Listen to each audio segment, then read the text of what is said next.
Mary likes to read along. Me, this Mary. The old one. Right. Good evening, and thank you all for coming, Ron, Howie, and Steve.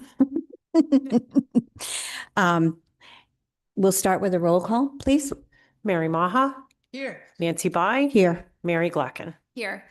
Thank you. I will call the meeting to order. Would you please join me in saying the Pledge of Allegiance? I pledge allegiance to the flag of the United States of America and to the republic for which it stands, one nation, under God, indivisible, with liberty and justice for all.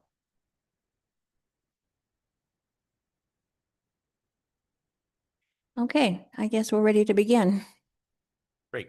So we'll start with just an overview about the budget process, just for everybody's information and most of you as a reminder.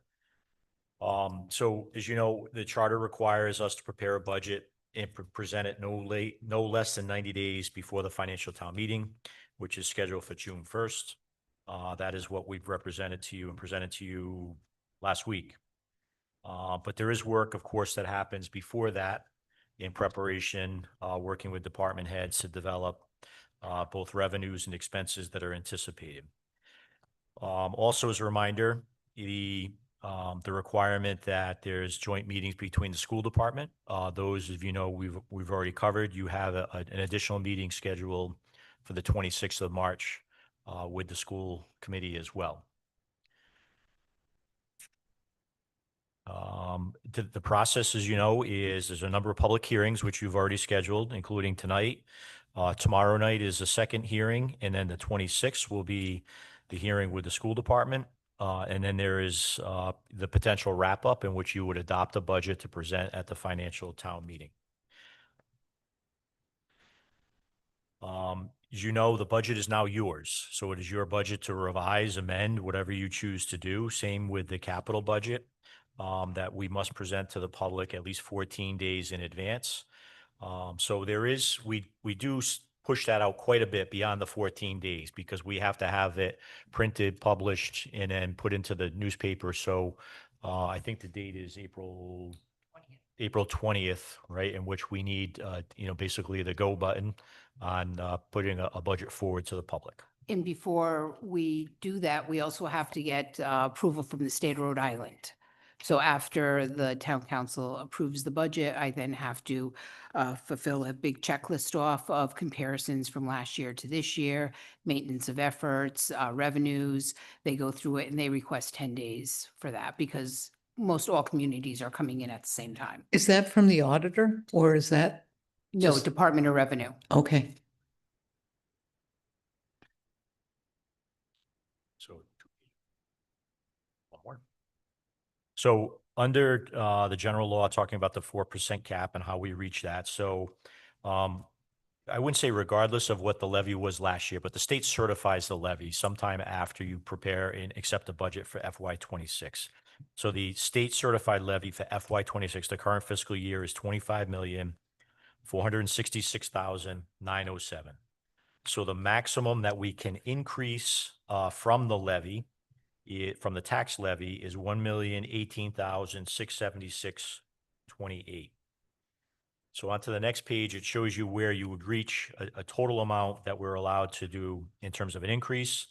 That net levy increase of the $1,018,676. The combined increase in terms of budget is town and school is the $1,274,312. And then you subtract an anticipated increase in revenue of $255,709. So it allows for what we propose a net change in the budget to be the $1,018,603, which brings you in $73 below what the cap would be. So this gives you a breakdown of basically the budget. No surprise here. This trends pretty consistently in terms of the budget. The proposed budget is $32,116,183, of which 47.7% is town budget. 52.3% is the school budget, the $16,781,437. So we carried what they requested, and that's what's in your proposed budget.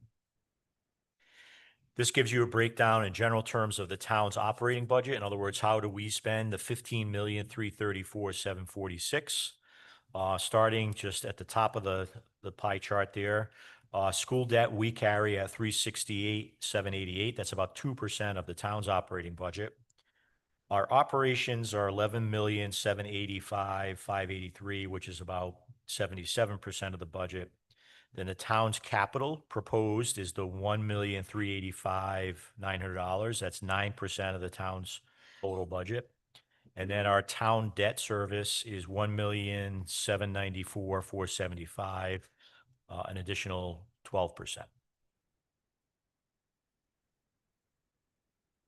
On to the next page, it shows you a further breakdown. We talk about contractual obligations. About 80% of our entire budget is contractual obligations. The balance of the 20% is other costs related to commodities or capital budget.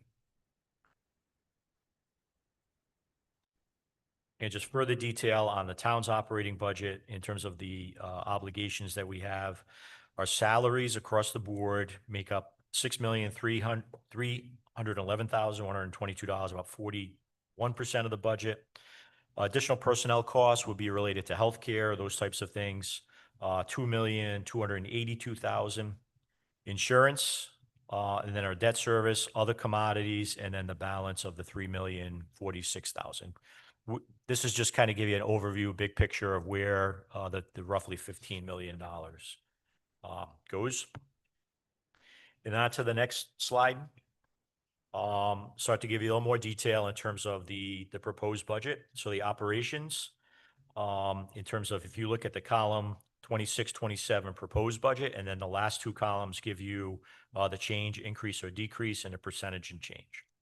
So operations, the proposed budget is on the town side is 11,785,583.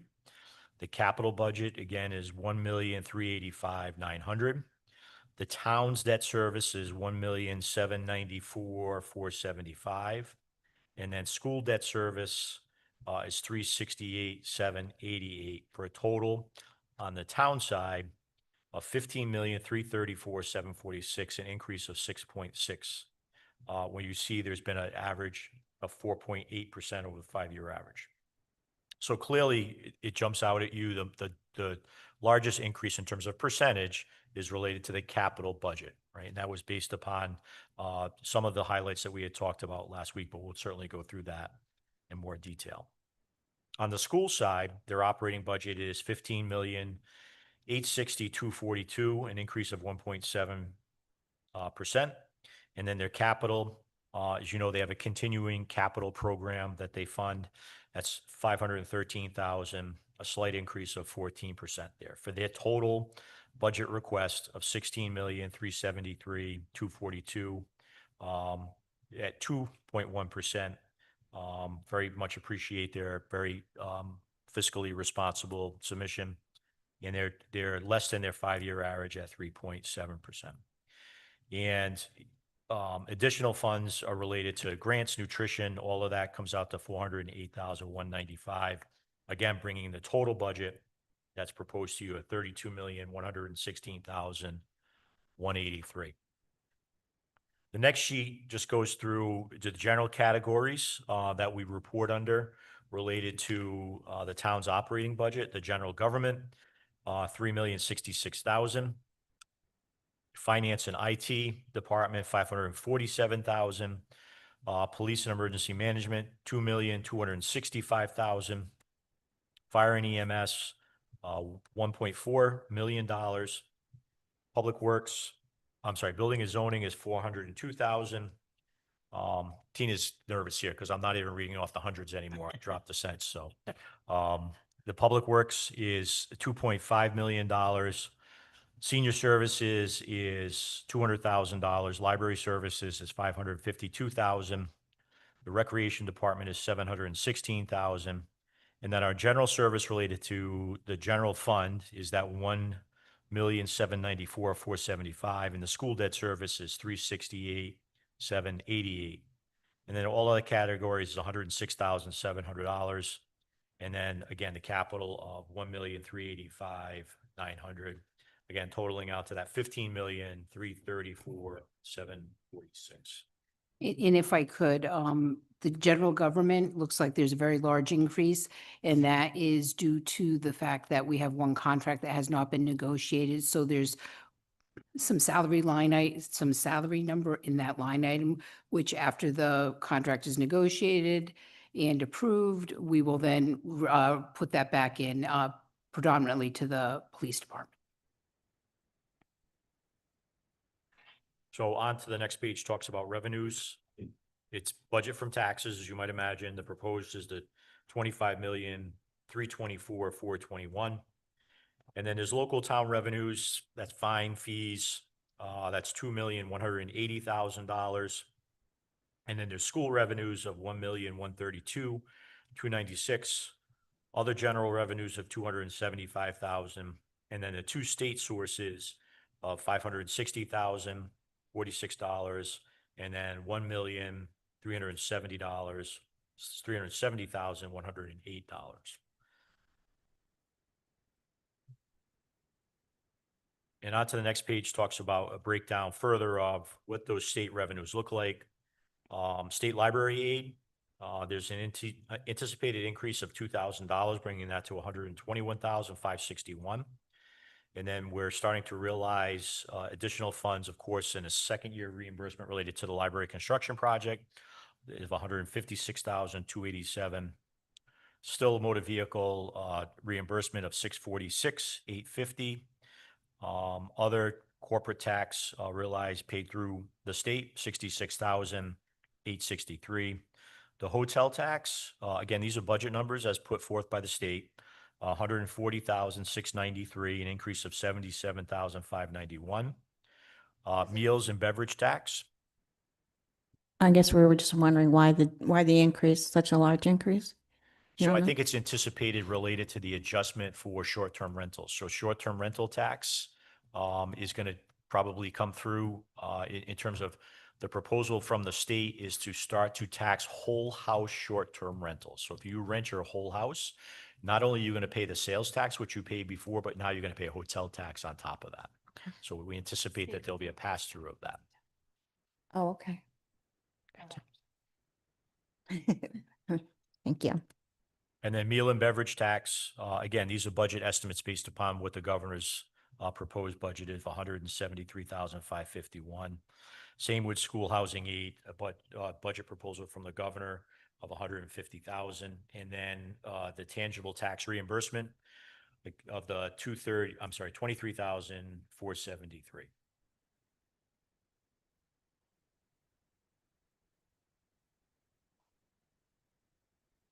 And then local revenues, this is related to trending. That's typically how we propose local revenues, trending from past years.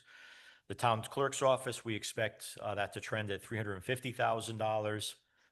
Those are all fees that you might imagine go through the clerk's office. Building inspection fees, we have seen that turn down just a little bit in terms of building permits. So at $375,000. Parks and recreation of $600,000. Again, that's related to trending that we see. Parks and recreation in terms of not only Fort Getty, but Mackerel Cove and resident passes, resident stickers. Dog fines typically hover around the $5,000 related to licensing. Finance revenues is $125,000. Those are late fees and those types of things. The golf course, we budget $25,000. Ambulance receipts is trending up, which is a good thing.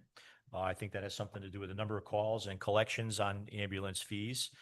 So that's up by almost $18,000 based upon what we're seeing. Transfer fees are pretty predictable in terms of the transfer station sticker. We're not recommending any change in that fee. That would stay the same. Alarm registrations of $10,000. And then we're also recommending, as we have for the past several years, a potential fund balance transfer of $425,000. And you will see, this will probably be the last year we carry the Bridge and Turnpike Authority, the payment in lieu of taxes. There's no obligation, never has been a legislative obligation for them to make that. They phased that out a number of years ago. where we were receiving in excess of $30,000, but they have since phased that out. So total revenues would be $2,250,000. So the additional revenues are related to interest on late tax payments, $100,000. People choose to pay their taxes late. And then again, on trending and somewhat conservative is our investment income is $200,000 in anticipated revenue. And then onto the school revenue. Yes. Is there any lobbying that could go on with Bridge and Turnpike to get that back? There has been informally by myself. So there's Yep. been discussions about that based upon a couple of initiatives that the Bridge and Turnpike Authority had talked about. Yep. One was related to funding that they had provided to the state police for services. And, you know, I had a conversation with the executive director that I felt like that was inequitable, I would say, because we provide services and we're not the only community. There are other communities, right, that provide services on any one of their 4 bridges, right? Right. Newport, Portsmouth, Middletown, all of them provide services. The state police are the only ones, as far as I know, that receive any type of revenue or any type of funding for services. Right. So I have done that informally. The director has indicated to me that she has had discussions with the board, and the board does not want to make any change to that formula because they just couldn't develop a formula which they felt was fair to every community that might be impacted by that. Would that be something might mention to our state legislators or something? We could, Yeah. certainly. Yeah. Okay. So the same conversation came up when we were talking about,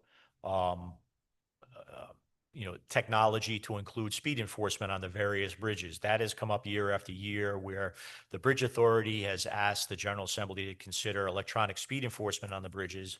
And then it came down to, you know, the fines, right? You're talking a significant amount of money and potential fines to be collected there. And I again voiced, you know, how does that get split? Is all of that going to go to the Bridge Authority? Is it all going to go to the state? If the reality is if it truly is related to public safety, then it should be shared to the communities that share that responsibility of public safety for those 4 bridges. So just FYI, there is no electronic speed enforcement, never been approved for any one of the bridges. So We would still be the party, like you said, the people who would have to enforce it.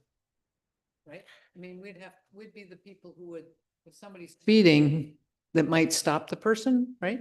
Or not it's- with electronic speed. not with the Not electronic. electronic enforcement. It's all done electronically in Yep. terms of the back end. You know, there's no interaction by a police officer directly. Right. But, you know, some communities which engage speed enforcement electronically, I mean, clearly there's a focus on the revenue that's generated from those, right? Right. So I at that time suggested that if it's about public safety and the revenue it's not about the revenue, Right. then you should support public safety related to those revenues. Exactly. I think your point is, it isn't necessarily about the revenue. It's the fact that somebody's speeding on the bridge, it's a potential accident. Right. Yeah. Okay. Thank you. But there are no revenue streams from enforcement related to any of the bridges. So I wouldn't, and I've heard no discussion of that being furthered again this year. So. And then the last related to revenue is the school revenue. The local school revenue source up a little bit by the 109, but there is a decrease on the school state aid by 56,000. So the net increase is the 53,159 related to school revenues. That is the overview in general about how that's how the sausage is made in the back, right? So now we can go through kind of what the result of that would be. Unless you have questions about the process and where we are, but I know you are all familiar enough with the process of how we get to where we are. So the next presentation is really getting into the operating budget. And it's broken down to those categories on the next page. So it's broken down into those various categories, and we'll go through all of those individually. Certainly we can answer any questions that you might have. If any of us are not able to answer them, we can get those answers for you and give you those answers either tomorrow or at the 26th, or I believe it'll be on your agenda for the 16th again, if you feel like you want to discuss the budget on the 16th. So just highlights, you'll notice in terms of salaries, right? So we carry salary increases in every department, with the exception of the police, as Tina alluded to earlier, because we are in contract negotiations there. It's related to the IPPO, so those are the 13 sworn police officers. You'll see that the salaries are carried at a 3% increase. Those are our contractual obligations for age 68 and 69. That's all of our other public employees. It also includes a 3% increase, as I indicated in my budget memo, for all department heads and non-union employees. Fees, supplies, and dues, you'll see there's modifications of those. Those are adjusted upwards usually, as you might imagine. Those are anything related to office equipment, to office supplies, training dues. That's kind of a catch-all for miscellaneous fees, supplies, and dues. And then commodities, of course, as you might imagine, related to trends and usage of where we are. So into the council, this is the 5 tremendous salaries that you receive, other fees, supplies, and dues. We recommended a 0 increase for that. That would be a prerogative. I'd have to figure out the timing of the years, but if the council were to suggest an increase for our future councils, It'd be this I year. think it is this year. It's, I was going to say that it's available to change by charter, to change the council. I mean, if you want to give yourself a pay cut, for next year, it can only be done in an election year. So that you're not feathering your own nest, allegedly. So right now, the budget holds it level funded. Certainly, if there's an anticipated discussion about that, this would be the time to do that. The same applies to, under my office, includes myself and Aileen. You'll see there's an adjustment for Aileen. Mine, again, is 0 budgeted, and that's the discretion of the council later on during the fiscal process and during the fiscal year, sorry. Probate is held at 0. The judge increase remained the same. I'm sorry, judge salary remained the same. On to the next page, you'll see there's an increase related to elections, right? So there was a discussion from the Board of Canvassers increasing the hourly rate for the election officials, right? And of course, anticipating primaries, general elections, the FTM, those things. So you'll see where it looks like a significant increase, but in terms of dollars, it's not a tremendous amount of money. So It's just to kind of keep us up with the other communities with their, correct. If you remember, there was a presentation by Right. the Board of Canvassers to bring them in alignment to what other communities are paying their basically their poll workers.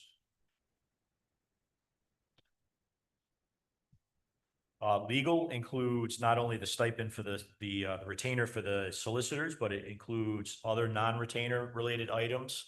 So not everything is included in retainer. So if we're in litigation over matters, contract negotiations, those things are retainer items that we either contract outside or we are billed through legal counsel for. The town clerk, again, most of that's related to salaries. You will see under the fees, supplies, and dues where there's an increase, and that's related to an improvement to the software, the Fusion software platform. So that's the land evidence records, where there's a different version, more user-friendly. So Roberta had asked for a couple of improvements related to software and a couple of initiatives, and you'll see one in the capital budget as well. Town planner, again, that is related to the current personnel within the planner's office. If I'm going too fast or you have any questions, please tell me to stop. No, just that, I wanted to point out that some of the spots where on the individuals are more than 3%, it's probably because their longevity kicked in. Yes, so that's a perfect example Yep. where that individual is not only realizing a 3% raise, but it'd be the first year of their Their longevity. longevity, yeah. So that's why you get to that almost Yep. double amount in terms of percentage.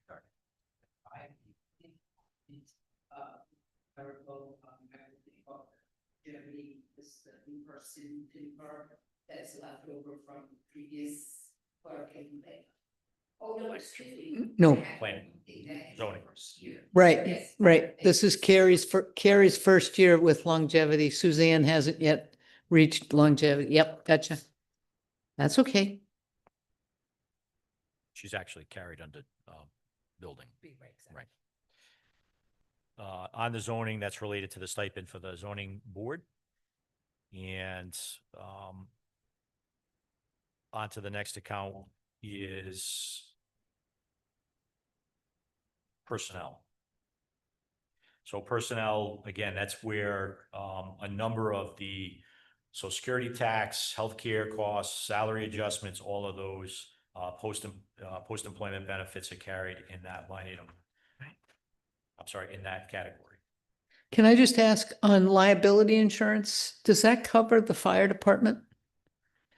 Or do you have your own separate, do they have their own So separate you'll insurance? see in their budget, there is, insurance for theirs. So there's a mix of insurance that occurs there because not only is the liability insurance related to vehicles, Gotcha. building, they have volunteer insurance and Yep. there's general liability insurance as well. Okay, So it's a mix.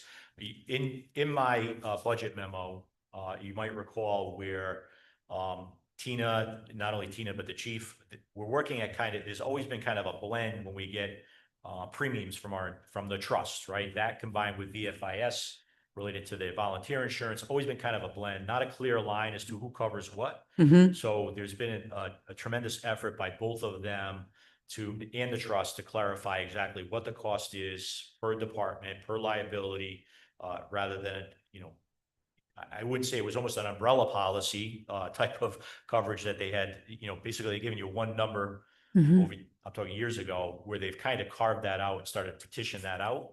So we understand truly what the costs are, related to the function or whatever the department might be. And we will probably find this momentarily, but they're the only department that has that, right? I mean, police police have their own liability insurance or no? Okay, Insurance for vehicles, okay, as well as Parks and Rec, Highway, as Okay. well as Great. Harbor Office, Water, Sewer, in their own respective budgets. thank you. Yeah, we're kind of that's a little bit of a change, right? Where we didn't have those defined numbers, right? And the trust and Tina's work with the trust to kind of define those numbers. And we're over the next couple of years, we're probably going to migrate that, to the department and account it by department.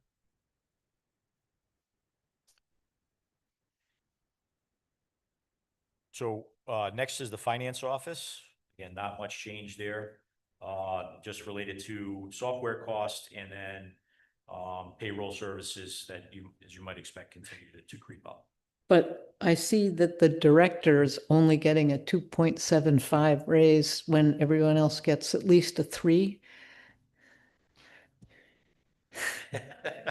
So what happens is there becomes a cap To longevity. on longevity, right? So you're going to hear about that in a few weeks. I'm just about done to come to the council to talk about some adjustments related to Longevity. non-union and department head benefits. There are clearly some inequities. Yes, Look at what happens with department heads, non-union employees compared to what union employees thank get. you. Okay, And so you'll hear about that in the next couple of weeks okay, in terms of, but that's essentially why. okay. And the tax assessor's office, again, software, continues to creep up in our yearly support software, so. In the, information technology, there's just a slight increase for, basically the consultant, which we hire as a contractor, that's Michael. And then again, the yearly software cost, there's nearly, 50% more that's carried in your capital budget related to, IT software and initiatives there. So this year, we'll be going out for bid again for a 3-year proposal for audit, right? So we're in our 3rd year. So we are anticipating again, a slight increase, to our expense related to the annual audit. And onto the police budget, as we pointed out earlier, if you jump down to the salary for the 13 sworn police officers, that's 0. That's related to the ongoing contract negotiations. The other costs that you see there are related to contract or trending, it jumps out at you. For example, police overtime, dispatch overtime. Again, we're looking at trending there. Some of these numbers look tremendously, the 84% is, a $2,100 increase. related to uniforms. And then on training, that's related to the anticipated, there's a couple of things that the chief is anticipating in terms of training costs that he's predicting. One is related to sending an officer to the BCI school, that's a criminal investigation school, in anticipation of a detective's position in the future. The other is related to an anticipated move from their current software system. That's a legacy system that's been in place for 30-something years. We predict in the next fiscal year that he'll have to train officers in transitioning to a new software, which will incur additional overtime costs related to training for that. On to emergency management. This supports basically our maintenance, repairs, and service contracts for generators at the Melrose School and at the police station. We have not, there's one additional generator which will probably pick up in the 28 fiscal year related to Lawn Avenue School, so. Do we not have one for town hall? We do. We do. It's serviced, so it's not installed, so we service that. The mechanic's able to service that at the garage. Okay.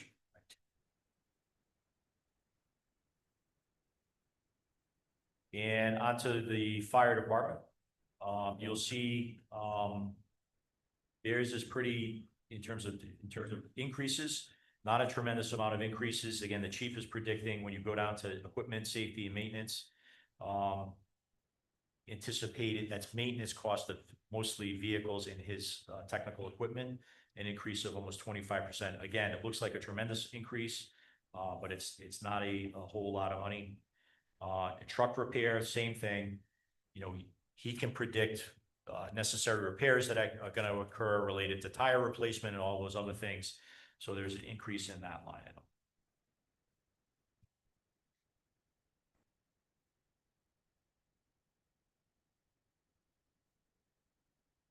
And on to the EMS page.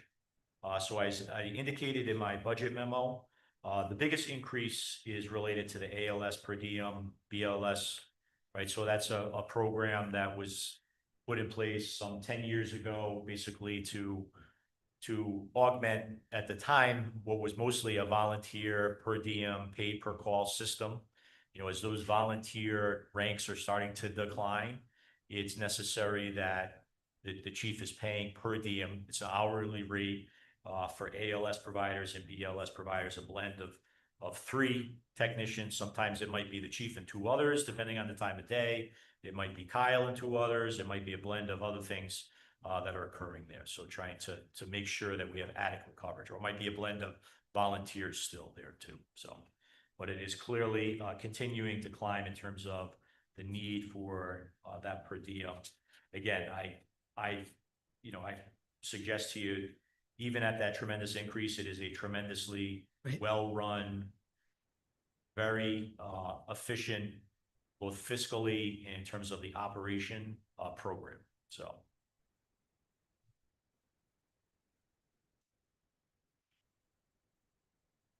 And on to the next one is related to the building inspector's office. That is, all of that is pretty stagnant in terms of increases. Then on to Public Works. So Public Works, as a reminder, the director's salary is split, so it's 50% with longevity here, and then 50% is carried in the water sewer.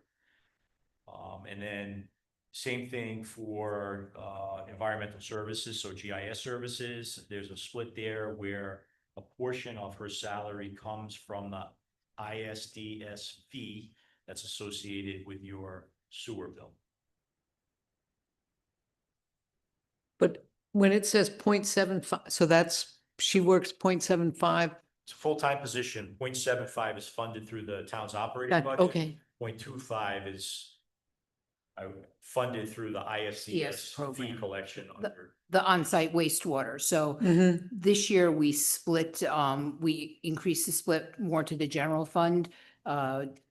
just due to the, the workload and, how we evaluated it. So it's 75% on the town side, 25% on the on-site wastewater.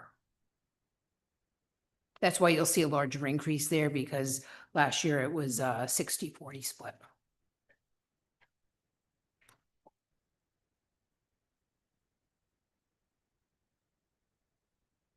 And then continuing on under Public Works is Highway. So, this is all related to the operation at the first section. And of course, I'm sure everybody wants to talk about snow removal overtime. We're very comfortable, based upon trend, we know this year's an anomaly, right? We fully expect that our overtime budget will be exceeded over what we budgeted for the current fiscal year. But for the past 4 fiscal years, we have not gone over our overtime budget. So as I indicated, when I gave the report on the storm, I didn't see it necessary to increase that budget. There are other contingency funds that we would use for these anomalies that do occur.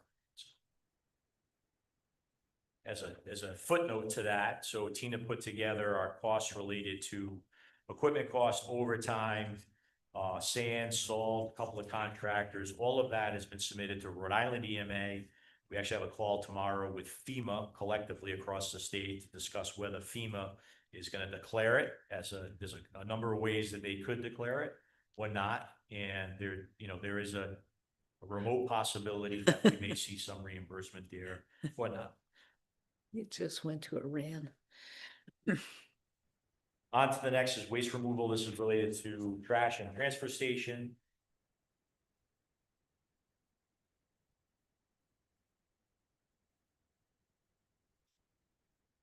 And electricity related to street lighting. So that's basically the cost we pay for not only electricity, but the contract for the maintenance cost of our LED owned street lights. Tree management program.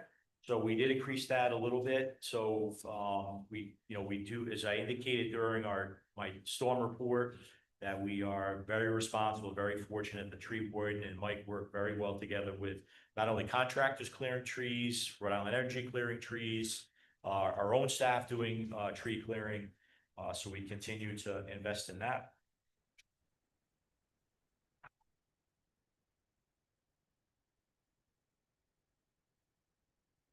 And on to public buildings. So service contract, most of that's related to maintenance of HVAC units. And the next is building cleaning supplies. Again, the commodities, the electricity, as you might imagine. Heat, as you might imagine, you'll see increases there. That's mostly those commodities that continue to hopefully level off in the next several weeks. On to the next page, Tina provided you a breakdown of how we divide up that $35,000 in social service agencies.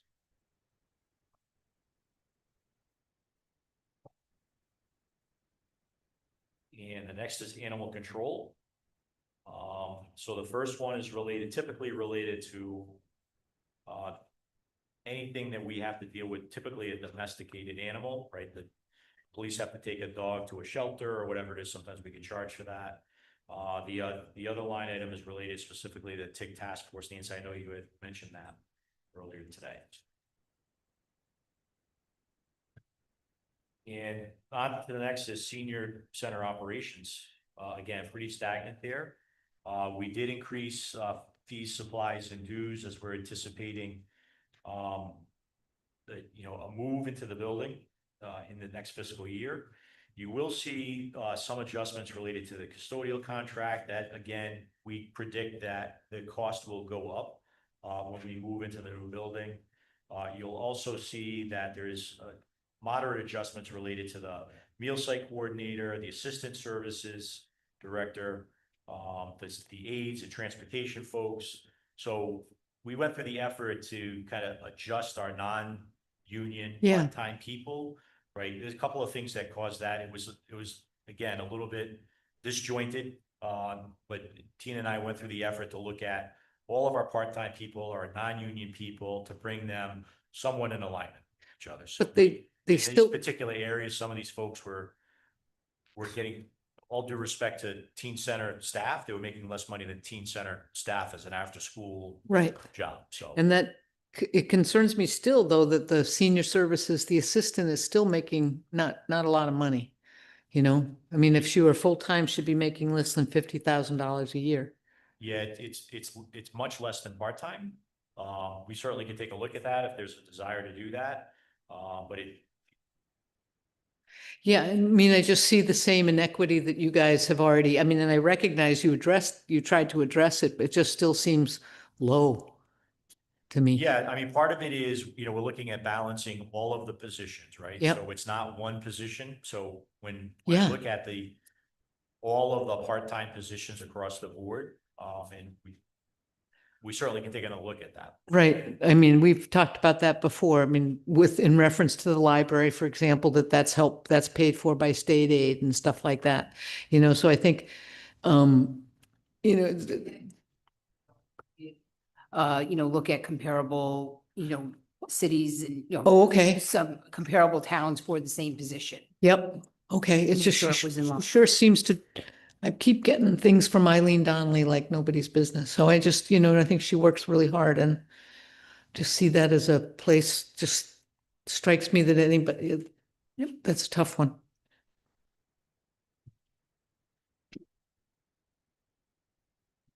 And onto the library. Again, pretty self-explanatory there, mostly related to salaries. We supported what in terms of the range that the director and the board had asked for there. Parks and Rec. One of the things, we've continued to increase the budget related to maintenance at Parks and Rec.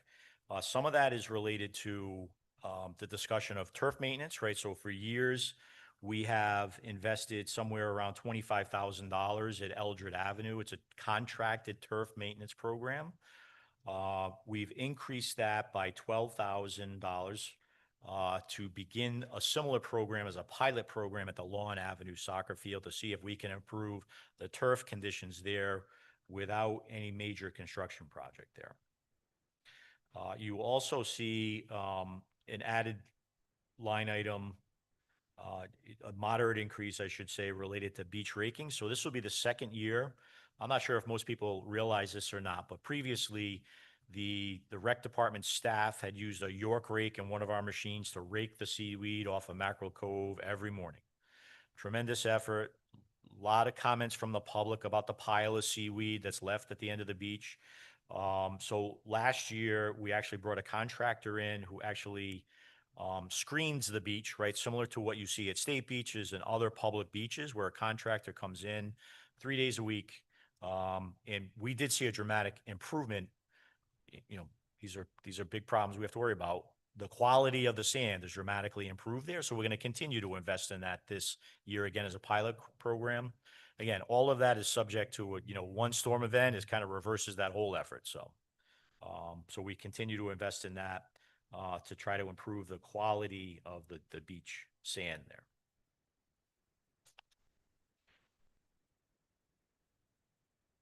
And then debt service, there's always a fluctuation. Later in the slide, in the slide deck, you'll see a debt service page that gives you a more detailed look at debt service. Speak of the devil, there it is. So that gives you a breakdown of the debt service of the $1,768,350. So that's the average of where we would be. So that doesn't necessarily mean we budget that amount, but it's based upon averages over the maturity rates and the dates of those particular bonds. So it gives you an idea of where we are in terms of outstanding principal and interest is that $20,594,000 still. One thing I know to remember from our discussions previously is in relation to what we could be, how much debt we could accumulate. It's part of the reason for our good rating is because we have not borrowed anywhere near where we might have. We're allowed anywhere near where we're allowed to, but anywhere near where other communities have as a percentage.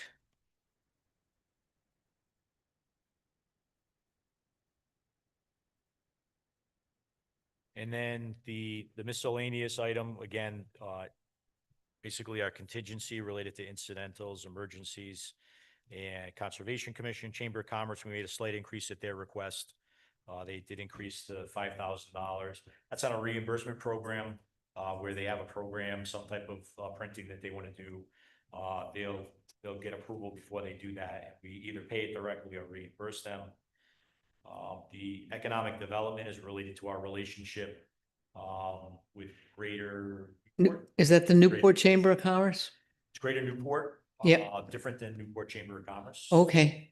I have We- it backwards. I might have them Did we backwards. start that last year? We did. Yeah. Yes. Have we seen, We do. I mean, our relationship with Greater Newport.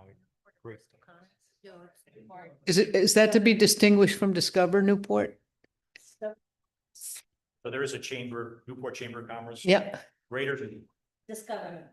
Right. So we No. pay that fee every year. So I'll give you an example of a benefit of that program where they facilitated an advocacy for fiber, right? So that's what led to Cox Communications investment into our community to put fiber on every street. Similarly, they facilitated us in advocating for a grant that went to Verizon. And I think I informed the council at the time of about $1.5 million in federal dollars that went through a state program that was given to Verizon that allowed Verizon to invest in fiber in our community. So there is benefit there. We do realize some advertising benefit in terms of restaurants, tourism, where we have, when you go to the Discover Newport, thank you, Discover Newport, there's a page for Jamestown, which promotes our restaurants, which promotes our tourism, which promotes our parks. So there is a benefit to that relationship that happens, so.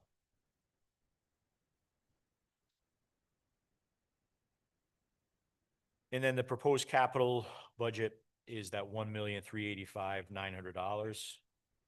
The school, that's just a summary of, in terms of the school budget, which you can discuss on the 26th. Total of $17,150,225, combined with the entire operating budget and brings you to $32,116,183 is your proposed budget. So that's the operating budget. I'd be happy to answer any questions, or we can continue with the capital budget, whichever you prefer. You do have a meeting scheduled for tomorrow, another workshop.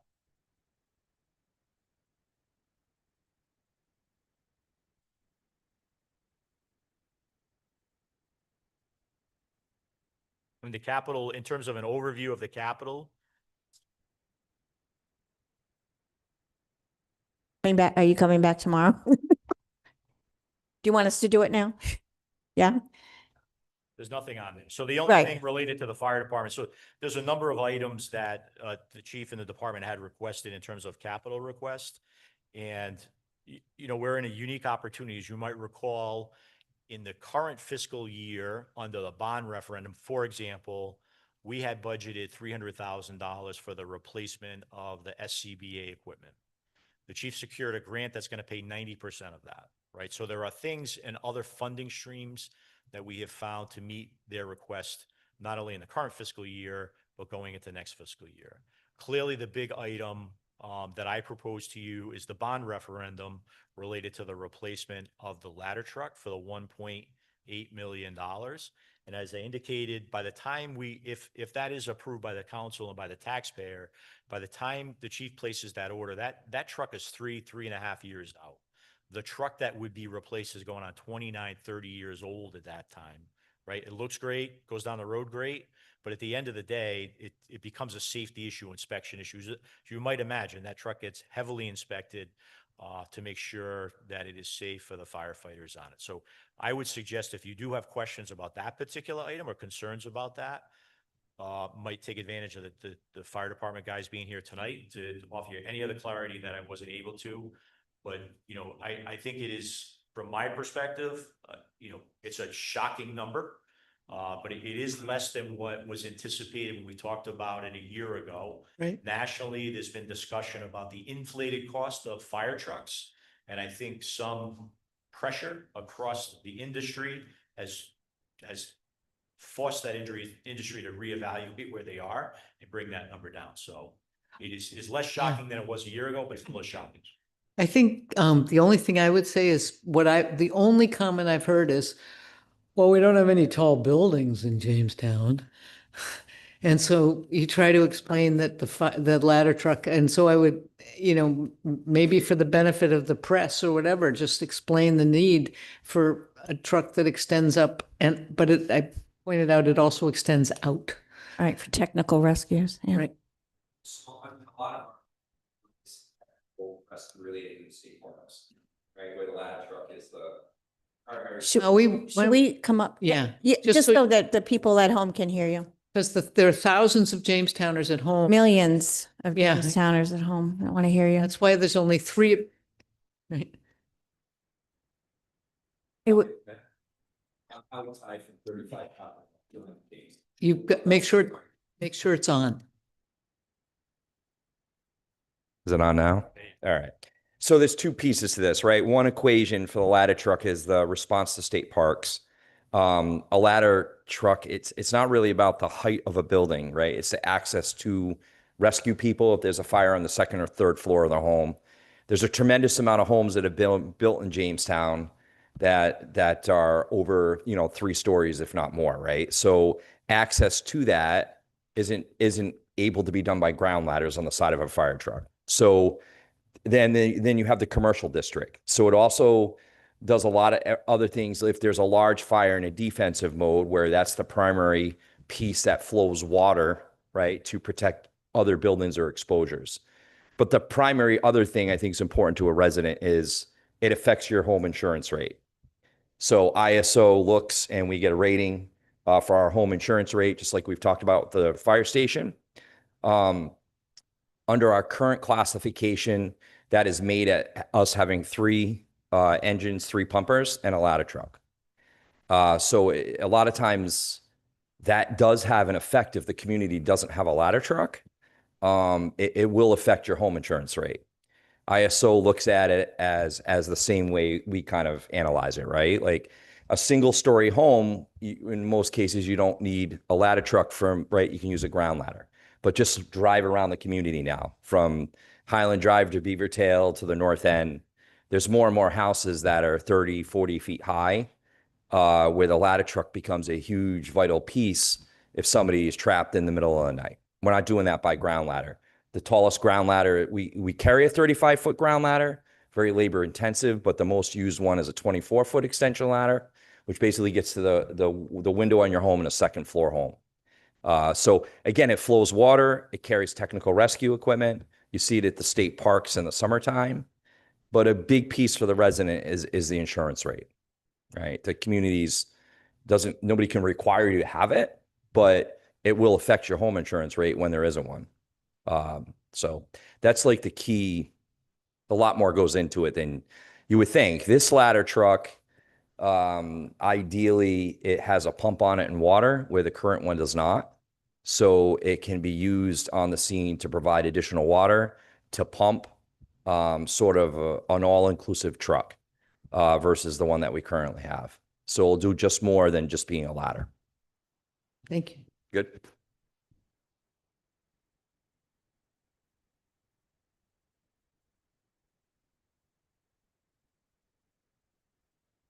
Do you want to cover the capital or do you want to wait a night or?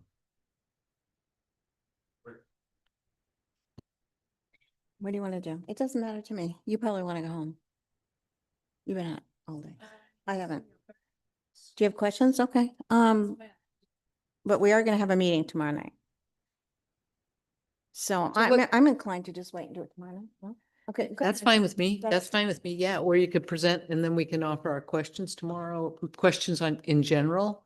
But I don't know. I'm happy either way. I think It's the 7. capital's pretty straightforward. I probably got 7 minutes or less to give you a rough. Seriously, just, is that Would it? you like me- Okay. Want me to time you? There's not a tremendous amount in terms of the overview. Clearly, if you see Then let's- clarification, we can offer that. Okay, well, Let's yeah, look or at it and present let's look at it then. questions, Let's do that. If you don't mind, I think. Sure. I'll just give you the overview this evening, and then we could certainly answer any questions in detail tomorrow. So starting with the town clerk's office, Roberta had requested a project to digitize additional land evidence records. So that Oh. was, she was trying to spread that over 2 years. In discussion with her, though, we saw an efficiency not only in the effort by the staff, but by the consultant come in and get that done in 1 year. So you'll see where she had tried to spread it over 2 years. I suggested that we cover it in the 1 year as proposed for the 54,000. Save on mobilization costs. Tax assessor, that's a reeval set aside. So we're first year of 3. Can you talk to Jim Mike more? First year of 3. Onto planning and development. So we don't anticipate in the next fiscal year any significant expenses related to planning documents. Because of, we did the zoning ordinance already, you think? Is that why? Or, So after you finish the comp plan, so in the follow-up on your discussion from the last council meeting, in terms of the process to adopt those changes, right, we are going through the next step, and I'll email this to you, Mary, so you have this, but the next step is, as I recall my conversation with Nancy, would be the comp plan goes to the state. We Right. don't have it back yet. Keep in mind, we don't have the draft, the final version back from the consultant. So That's- once we have that back, yep, it goes to the state. It's 120, 180 days. They have to comment on it. It comes back to us, and then we begin the process. We have 18 months or so to begin the zoning changes that would become necessary out of that. We have zoning changes that were adopted last year, and we anticipate additional zoning changes this year. So that's a long process that we're going to get through. yep. In my conversation with Nancy, I feel like she's pretty comfortable in kind of navigating that on her The own. new planner. Yeah, not you, Nancy, yeah. So we got a ways to go on that, but we don't expect a significant planning expense related to outside consultants in the next fiscal year. The Affordable Housing and Trust Fund, the request was 225,000. We have consistently put 100,000 into that. That brings that total to, this is off the top of my head. I know it's in my budget memo, somewhere around $950,000. That would Right. bring, in terms of $942,000 available, plus the additional $400,000 that has Right. been previously approved from the reserve fund that would be available. So approximately $1.3 million available for affordable housing initiatives should there We be. will be spending some of that on the Pemberton Avenue purchase. I know, we've got a grant for half of that, I think. And then So some, that, the Pemberton Avenue project actually is a net zero project. I understand it is ultimately, once we sell that house, but we'll have to dip into Right. this fund and then get money back, right? Correct. Yeah. There'll be a period of time that we spend dollars down, but we will Right. recover 100%. Right, I of the know. dollars. I mean, that's the great thing about that project, so. Right. Right. Information technology is additional equipment replacement. And then the annual, again, when you talk about annual program related to IT, it's additional equipment. Police vehicle replacement at $66,000. Again, that's supporting their fleet maintenance program. You're replacing cars somewhere around the 140, 150,000 mile range for a police car. Their recording system, so that is to record all telephone and radio traffic, which we are required to do. And emergency management, you'll see, this is a number that I had put in directly, and this is Right. related to an effort to upgrade the way we handle our generators, right? I'll give you an example. So we have a generator that plugs into the town hall, right? It's a great system, manual switch. We want to standardize that to other assets that we have. For example, we have equipment that's at Howland Avenue that needs to be energized. We don't have a means to do that. We have equipment, ideally, we'd like to offer that same level of opportunity to the golf course as an additional resource should we need it. The future senior center as an additional resource but that requires an investment for us. So a couple of things, from the last couple of events we learned where we're trying to standardize our ability to provide backup power. That includes a conversation with private cell companies to see if we can offer that opportunity to them as a partnership, so we don't lose cell service if it's a period of time. Still a lot of work to be done there. We already talked about the fire department in terms of being able to cover some of their requests related to current funding that we have. Same thing for EMS on the stretcher. Public Works, that's the $400,000. That combined with approximately $115,000 will allow us to pave an additional just over 2 miles of roadway in the next paving season. So most of that would occur in the next fall, if so And approved. that's another one that you increased from what he had requested? Yeah, we're trying to maximize the dollars related to the grant Okay, to make sure gotcha. we're getting every dollar we can out of the grant dollars. And when you look at the program, like we fell short of completing a road, right? So Yeah, to make the additional investment to get that done, we did fall a little bit short in the current fiscal year, so we got a little bit of makeup to do. Some of it's related to timing in most cases. Sidewalk striping and drainage, that's a blended request from Mike and pretty self-explanatory. The one big number there is drainage. So there's a project that's already funded in terms of engineering, Gray Gull neighborhood, those 3 roads down there, where we've committed $75,000 to engineering there to try to find a solution for some drainage challenges we have there.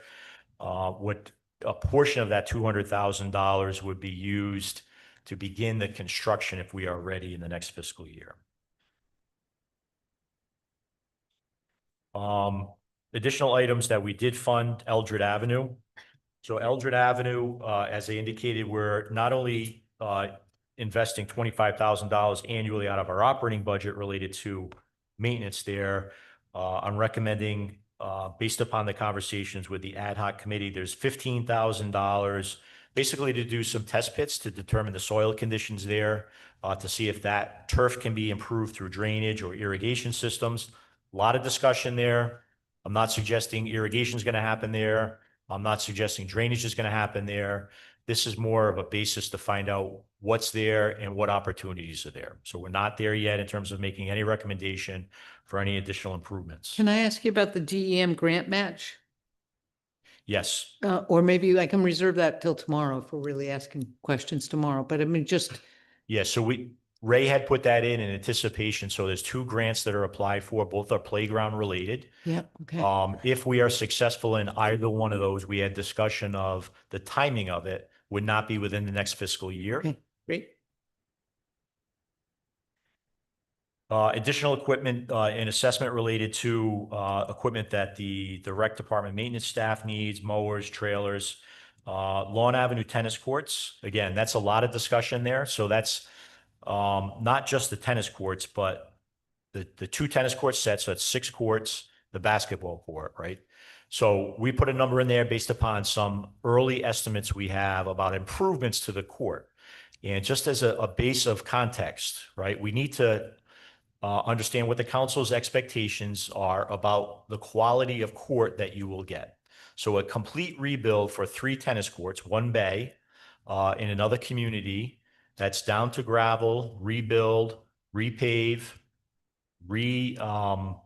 poly, right? The fancy word for paint, the acrylic they put on the top of it. That complete rebuild is $450,000. For one court. So that's for 1 court. Right? So we feel we can make a tremendous improvement upon the 6 courts that are there and the basketball court for the investment of $300,000. Can I bother you to ask, does that mean accommodating pickleball? As we do today, no change to what you see today. So there's pickleball courts striped on the upper courts. Yes. Those would remain. Those are what? Those would remain as striped courts. Right. We wouldn't eliminate that. It'd be the same configuration. Would you increase it? I mean, there No. seems, no? No. Okay. There doesn't seem to be a demand or, okay, No, it seems that the current configuration and the flexibility of that court, either as tennis court or pickleball court, seems to have Great. met the needs of that group. Okay, good. Lawn Avenue fencing, this is about 600 linear feet of fencing around, basically around the soccer and baseball field at the southern end of Lawn Avenue, which after the snow event is in worse condition than it was in before. So that is the entire capital budget. Great. Thank you. Well, I mean, you went over this a little bit before with us, so. Yep. I had an idea. What was that? I,